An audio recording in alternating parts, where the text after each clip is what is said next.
Assalamualaikum warahmatullahi wabarakatuh. Di sini saya akan menjelaskan tentang kasus advokasi kebijakan dalam menolak limbah berbahaya dan beracun. Perkenalkan, nama saya Ella Afiaje dengan NIM 07011382020251212 dari kelas B Palembang, yang diampu oleh Ibu Neng Yanti.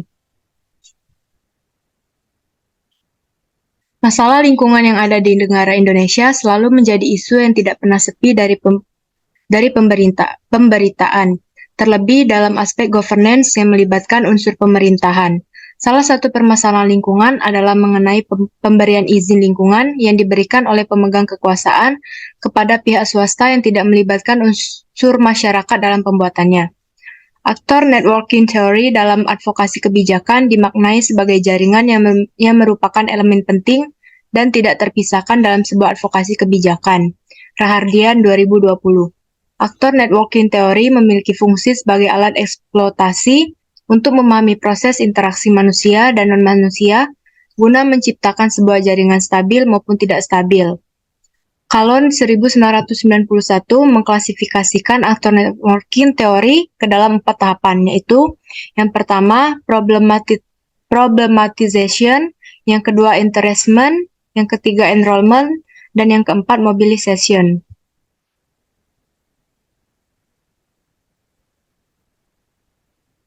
Adapun permasalahan utama, yaitu izin lingkungan politis dan penyakit yang dialami masyarakat. Akar masalah yang mendorong perempuan desa Lakardowo bergerak adalah karena masalah pencemaran lingkungan dan izin lingkungan yang dianggap politis dalam pembuatannya.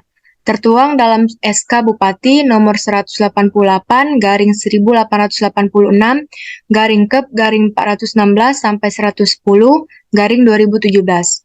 Masyarakat desa Lakardowo sudah tergabung dalam Green Women.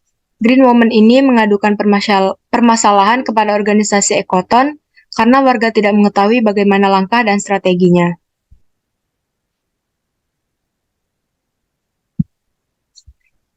Langkah yang dilakukan, yang pertama ada edukasi.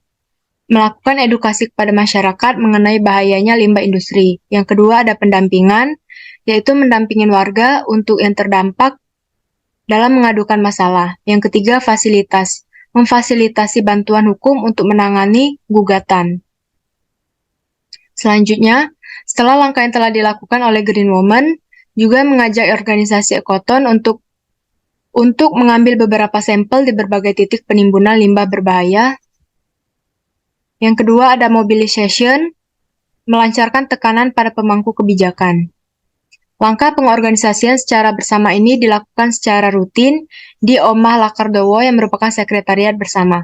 Tujuan pengorganisasian yang dilaksanakan secara rutin ini untuk membangun rasa saling percaya dalam jaringan yang terbentuk dalam sebuah rangkaian advokasi yang mereka rancang bersama dalam menolak kegiatan industrialisasi di Desa Lakardowo.